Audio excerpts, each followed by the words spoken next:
अस्सलाम वालेकुम YouTube family. तो कैसे हैं आप सब? इंशाल्लाह आप सब लोग ठीक ठाक होंगे, अपने अपने घरों में खुश और आबाद होंगे इंशाल्लाह। मैं काफ़ी दिनों से सोच रही थी कि गुड़ के ख़वास पे एक डिटेल वीडियो बना लेती हूँ, ताकि हर किसी को जो मैं थोड़े थोड़े गुड़ का खाने का मशवरा दे रही थी वो सारे एक ही वीडियो में जो है सारे जुज़वियात समा जाएँ। तो सबसे पहले तारुफ हासिल कर लीजिए कि ये गुड़ है, इसका अंग्रेज़ी नाम जैगरी है, मकामी नाम गुड़ है, उर्दू का नाम भी गुड़ है। और गुड़ के हवाले से कहा जाता है, उर्दू की ज़रबुल मिसल है कि जितना गुड़ इतना मीठा, या फिर गानों में कहा जाता है कि बन्नो री बन्नो मेरी चली ससुराल, अखियों में पानी दे गई, मीठी गुड़ धानी दे गई। तो ये है वो मीठा सा गुड़। देखें, कौवा चला हंस की चाल, अपनी चाल भी भूल गया। तो जब से हमने अंग्रेज़ों की बीमारी शुगर यानी वाइट शुगर अपनाई है, हम गुड़ को भूल गए हैं और गुड़ के ख़वास को भी भूल गए हैं। तो आइए डिस्कस करते हैं गुड़ के ख़वास के हवाले से। गुड़ के बहुत सारे फ़वायद हैं। सबसे पहले तो ये सुन लीजिए कि गुड़ बनता कैसे है। तो सबसे पहले ये कि गुड़ की कई इकसाम होती हैं। जी बिल्कुल, गुड़ की भी कई इकसाम होती हैं। ठीक है जी। इस वक्त जो मेरे पास गुड़ मौजूद है ये 60 की वैरायटी का गुड़ है। 60 की वैरायटी आप लोगों को बता दूं कि ये जिस कमाद से बनाया गया है, जिस गन्ने से ये बनाया गया है, उस गन्ने की वैरायटी का नंबर है 60 नंबर का गन्ना। तो ये जी 60 की वैरायटी का गुड़ इस वक्त मेरे पास है।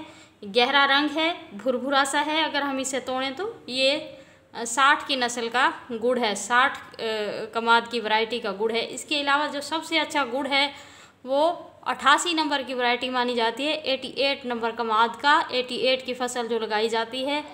और कमाद की फसलों के भी कई नाम हैं, कई इकसाम हैं, मतलब कि जैसे कि इंडियन है, 84 है, 88 है, 86 है, 60 नंबर है।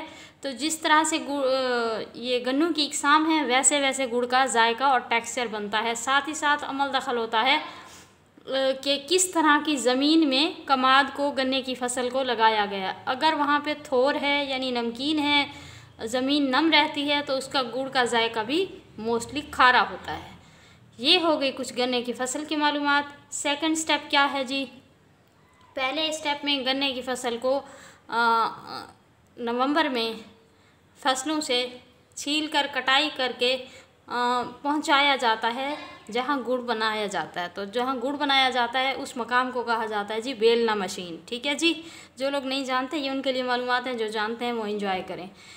तो वहां पर जी इसका रस निकाला जाता है बेलना मशीन के ज़रिए गन्ने का, और उसके बाद बड़े बड़े लोहे के कड़ाहों में जो है ये गुड़ तैयार किया जाता है। तो इस गुड़ में गन्ने के रस के अलावा क्या चीज़ शामिल होती है? तो इसमें शामिल होता है खमीरा गौज़बान, इसमें शामिल होता है जो सफ़ेद गुड़ आपने देखा होगा, उसमें शामिल होता है मीठा सोडा, या उससे भी हैवी चीज़ रंग काट। लेकिन ये गहरे रंग का गुड़ है, इसमें रंग काट इस्तेमाल नहीं किया गया। उसके अलावा इसमें शामिल, हर गुड़ में शामिल होता है लाजमी तौर पे कैस्टर ऑयल, जिसका कि पेड़ और बीज मैं आपके साथ शेयर कर चुकी हूँ। और उसके साथ साथ इसमें शामिल होता है खमीरा गौज़बान, कैस्टर ऑयल, और अगर गुड़ का रंग निखारना है तो उसके लिए इसमें शामिल कर लिया जाता है लाजमी तौर पे रंग काट। ठीक है जी। ये जी गुड़ की फार्मूलेशन होती है। उस रस को बड़े बड़े कड़ाहों में पकाया जाता है जैसे कि हलवाई दूध बनाते हैं तो पकाते रहते हैं मिठाइयों के लिए दूध को, बिल्कुल उसी स्टाइल में ये चमचे कड़छे जो हैं चलाए जाते हैं बड़ी बड़ी कढ़ाइयों के अंदर। तो जब ये रस गाढ़ा होने लगता है तो इसमें कैस्टर ऑयल को शामिल कर दिया जाता है, खमीरा गौज़बान की कल में काशें शामिल कर दी जाती हैं, उसके साथ साथ इसमें शामिल कर दिया जाता है जनाब रंग काट, वो भी इसमें शामिल कर दिया जाता है जी। ठीक है जी। तो ये फार्मूलेशन हर गुड़ में लाजमी होगी जो मैंने आपको बताई है, क्योंकि मैं गांव से बिलोंग करती हूँ, मतलब कि मैंने गुड़ बनते हुए अपनी आंखों से देखा है। तो गुड़ कैसे भला मेरी नज़र इनायत से महफूज रहता बनते हुए। तो ये जी इस तरह से फिर जब शीरा बिल्कुल गाढ़ा होने की कगार पे आ जाता है तो अच्छी तरह से मज़ीद उसको चलाया जाता है कड़छों को कढ़ाई के अंदर, और जब ये बिल्कुल थिक सा होने लगता है, हलवे की फॉर्म इख्तियार करने लग जाता है, तो हाथों पे पानी लगाकर जो है ये इस तरह से गुड़ की भेली बना दी जाती है। ठीक है जी। और हाथों पे पानी लगा के गुड़ की भेली बना दी जाती है। जो इसकी लास्ट फॉर्म होती है उसे कहा जाता है चीड़। ठीक है जी। और ये गुड़ की भेलियाँ बनाकर खजूर के जो पत्तों से बनी हुई चटाइयाँ हैं या फिर कट्टू हैं उन पे जो है हाथों की मदद से बना के ताज़ा इस तरह से फेंकते चले जाते हैं बनाने वाले कारीगर। तो जी गुड़ बन के हमारा हो गया तैयार। तो गुड़ के फ़ायदे क्या क्या हैं? गुड़ क्योंकि बहुत ही नेचुरल अंदाज में बनता है, इसमें कुछ ख़ास केमिकल्स का इस्तेमाल नहीं होता, बल्कि केमिकल तो इसमें कोई भी इस्तेमाल नहीं होता रंग काट के अलावा। तो ये बहुत ही फ़ायदेमंद चीज़ है। गुड़ हमारे लिए किन किन अलामात में बेहतर है और किन किन चीज़ों में हमारे लिए नुकसानदेह है? तो सबसे पहले नुकसान की बात कर लेते हैं। तो गुड़ हमेशा आंतों की कारकर्दगी को बढ़ा देता है, हमेशा आंतें तेज़ हो जाती हैं, काम करना, आंतों की सफाई हो जाती है गुड़ की मदद से। तो जिन लोगों को भी पेट के मसाइल हैं, जिनका पेट गड़बड़ है या जिन लोगों को डायसेंट्री की प्रॉब्लम है, वो गुड़ इस्तेमाल ना करें, इससे उनका मसला बढ़ सकता है। क्योंकि गुड़ के खवास जो हैं गर्म ही होते हैं। हाँ, अगर आप इसका शरबत बनाकर इस्तेमाल करें, रात को भिगो दें, सुबह उसको छान लें पानी को और उसमें फिर मज़ीद पानी शामिल करके इसका शरबत इस्तेमाल करें, तो वो यकीनन अच्छा साबित होगा पेट के मरोड़ के लिए। अदरवाइज़ आप गुड़ इस्तेमाल ना करें।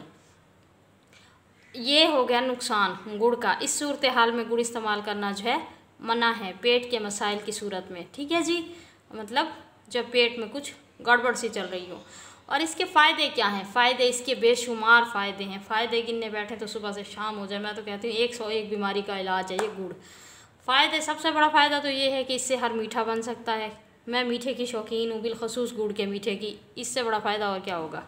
अब आ जाते हैं संजीदा फ़वाइद की तरफ। तो जैसे कि आप लोग सब जानते हैं कि इस बार मौसम ज़रा जल्दी तब्दीली की तरफ जा रहा है। इस बार ज़रा जल्दी तब्दीली आप लोग मौसम में देख पा रहे होंगे कि इस बार मौसम ज़रा जल्दी बदल रहा है। शाम में या रात में अक्सर बारिशें हो रही हैं, तो थोड़ी सी खुनकी, थोड़ी सी नमी माहौल में अक्सर छाई रहती है और दिन बहुत ज़्यादा गर्म हो जाता है, जिसकी वजह से अक्सर लोगों के गले ख़राब वक्त से पहले हो रहे हैं। सितंबर अक्टूबर से पहले गला ख़राब है, खांसी है, बुखार है, नज़ला है, ज़ुकाम है। तो गुड़ है जी आप लोगों का दोस्त। अगर आप लोगों को गले का इनमें से कोई भी मसला है तो आप इतना सा गुड़ का पीस लें, उसे टॉफ़ी की तरह से या पान की तरह से रख लीजिए मुंह में और इसको घुलने दीजिए और सारा दिन इसको इतने इतने पीसेस करके आप रख लें और चूसते रहें। इसका कोई ख़ास नुकसान नहीं है। अगर आपका पेट ख़राब नहीं है तो आप लोगों को फ़ायदा ही होने वाला है। तो इसका फ़ायदा क्या होगा? गुड़ की वजह से जो है मुंह में रेशा बनेगा तो खुश्की दूर होगी। इसको टॉफ़ी की तरह खाने की वजह से गले में जो है गुड़ की वजह से रेशा सा बनता रहेगा और गला जो है वो खुश्क नहीं होगा। और साथ ही साथ जो बेमौसमी खांसी है, दवाइयाँ इस्तेमाल कर ली, बहुत कुछ कर लिया, मगर अचानक से खांसी का दौरा सा पड़ जाता है, तो आप भाप भी लें, एहतियात भी करें और साथ ही साथ गुड़ का इस्तेमाल करें। ये खांसी को भी फ़ायदा देता है। इसका कहवे में इस्तेमाल बिलखसूस इस मौसम में फ़ायदा देगा।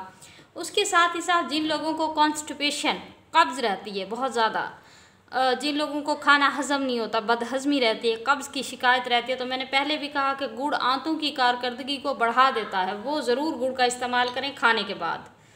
ठीक है जी, खाने के बाद वो इतना सा टुकड़ा रोज़ाना 3 टाइम खाने के बाद ले लें। ये नुकसान नहीं है वाइट शुगर जितना नुकसानदेह है, ये बिल्कुल भी उसके मुकाबले में नुकसानदेह नहीं है। जो आप दवाई इस्तेमाल करेंगे अपनी तकलीफ़ के लिए, ये उससे कम नुकसानदेह है। तो ये कॉन्स्टिपेशन का बहुत बड़ा दुश्मन है, मैदे और पेट की इन बीमारियों का जो है दोस्त है।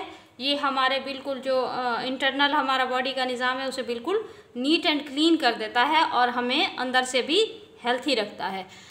साथ ही साथ मैं यहाँ पे ख़ास तौर पे अपनी बहनों से ये बात कर रही हूँ, बहुत माजरत के साथ अगर किसी को ये बात महसूस हो जाए तो मैं माफ़ी चाहती हूँ, लेकिन आप लोगों ने देखा होगा कि अब ख़वातीन में ज़्यादातर जो है हमारी शरह पैदाइश वो नॉर्मल नहीं रही। हर दूसरा तीसरा बच्चा जो है हमारी भाभियों, बहनों, माओं का हमारे घरों में ऑपरेशन के ज़रिए डिलीवर हो रहा है।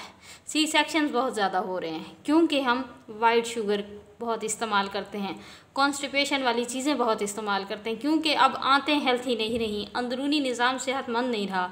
तो मेरा ये मशवरा है, जो भी मेरी ऐसी बहनें हैं वो अपने लास्ट मंथ में 9th मंथ में गुड़ का इस्तेमाल करें। इसका कहवा पिएं, इसकी चाय पिएं, इसका इतना सा टुकड़ा जो है 3 टाइम वो खाने के बाद इस्तेमाल करें। अल्लाह के हुक्म से अगर अल्लाह ने चाहा तो, अल्लाह पाक को मंजूर हुआ तो इंशाअल्लाह आप ऑपरेशन की तकलीफ़ से बच सकते हैं सिर्फ इसी सादा से गुड़ की बदौलत। आप लोगों ने देखा होगा कि हमारी नानियाँ, दादियाँ, हमारे बुज़ुर्ग जितने सेहतमंद थे, हम उनके मुकाबले में कुछ भी नहीं है। हर आए दिन हम लोग हॉस्पिटल जा रहे होते हैं, बच्चों को लेके जा रहे होते हैं, क्योंकि हमारा फूड और हमारी ईटिंग हैबिट्स सब कुछ अनहेल्थी हो गया है। तो सेहत की तरफ वापस आ जाइए, नेचर की तरफ वापस आ जाइए। इसमें कोई ख़र्चा नहीं है ज़्यादा, कोई महंगाई नहीं है, लेकिन हमने इस सब कुछ को देखें, हर चीज़ में खूबसूरती है। कुदरत की दी हुई हर चीज़ में खूबसूरती है, चाहे वो कुदरत के दिए हुए गन्ने से बना ये गुड़ है बग़ैर केमिकल्स के, और चाहे ये हाथों से बनी हुई कुदरत के घास फूस को दी हुई अता की हुई अल्लाह के उससे बनी हुई ये इंसान के हाथों की तख्लीक ये चंगेर है। नेचर की तरफ वापस आ जाइए। होपफुली आप लोगों को गुड़ के ये फ़वाइद पसंद आए होंगे। इंशाअल्लाह मैं कभी आप लोगों के साथ अपने घर में बनाई जाने वाली गुड़ की चाय की रेसिपी ज़रूर मौसम बदलने के साथ इंशाअल्लाह आप लोगों से शेयर करूंगी। मेवे वाला गुड़ भी मौसम में जो है बनाया जाता है, और हमारे इलाके में, मुल्तान के इलाकों में, दूर दराज के देहात के इलाकों में पहले छुहारे के साथ सर्दियों की शादियों में मेवे का गुड़ मिठाई के तौर पर बाँटा जाता था, या मेहंदी की तकरीब में मेवे का गुड़ जो है वो मिठाई के साथ बाँटा जाता था। तो इंशाअल्लाह आप लोगों को मेरी ये शेयरिंग आप लोगों के लिए बहुत सूदमंद रहेगी, बहुत फ़ायदेमंद रहेगी अल्लाह ने चाहा तो। इसके अलावा मज़ीद अगर आप लोगों को कोई बात पूछनी हो तो आप लोग कमेंट बॉक्स में ज़रूर बताइएगा। वीडियो को तवज्जो से देखिएगा, 11-12 मिनट देख के, जूते पहन के, चप्पल पहन के, कानों में रुई ठोंस के वेरी नाइस वीडियो करके भाग ना जाइएगा। और इस वीडियो को ज़्यादा से ज़्यादा शेयर कर दीजिएगा, ताकि जो लोग नहीं जानते इस गुड़ के बारे में, गुड़ के ख़वास के बारे में, उन्हें भी इसके बारे में इल्म हो जाए। और एक बात और, अक्सर लोगों को लगता है गुड़ नमकीन है, तो गुड़ नमकीन नहीं होता। वो थोर वाली ज़मीन में, यानी सेम ज़्यादा ज़मीन में उगाए कमाद में टेस्ट होता है नमक का, क्योंकि सतह ज़मीन के अंदर बहुत ज़्यादा खारापन होता है, नमकीनपन होता है। तो वहाँ का पानी भी नमकीन होता है, वहाँ का गुड़ भी नमकीन होता है। जो भी वैरायटी अगर बहुत ज़्यादा मीठी ना लगाई जाए तो वो मुतासिर होकर फिर गुड़ भी नमकीन बनता है। इंशाल्लाह आप लोगों को ये सारी मालूमात बहुत ज़्यादा फ़ायदा देने वाली हैं। तो मिलेंगे किसी नेक्स्ट वीडियो में, तब तक दें इजाज़त अपनी इस बहन को। और मेरे नाना जी हकीम थे, उनका नाम था खान मोहम्मद। इल्तमास सूरह फातिहा है, ये सब अपने बड़ों से सीखा है। तो मेरे नाना मरहूम के लिए सब लोग एक मरतबा सूरह फातिहा पढ़ दीजिएगा। अल्लाह ताला आपको, मुझे, हम सब को अपने हिफ्ज़ अमान में रखे, हमें हमारे बच्चों की खुशियाँ दिखाए, आपके मेरे घरों से गम और परेशानियाँ दूर कर दे और सेहत अता कर दे। जो हम जैसे हैं सबके घरों में जो भी सेहत के मुंतज़िर हैं, अल्लाह ताला सबको सेहत अता फरमा दे, आमीन। तो मिलेंगे किसी नेक्स्ट वीडियो में। कैसा रहा ये संजीदा लेक्चर ज़रूर बताइएगा। तब तक दें इजाज़त, गुड़ के साथ रहें, मीठे हो जाएं, नफ़रतों को छोड़ दें, ज़्यादा मीठे भी ना बने, ज़्यादा मीठा हमेशा जहर होता है। तो मिलेंगे किसी नेक्स्ट वीडियो में, तब तक दें इजाज़त। अल्लाह हाफिज़, बाय बाय।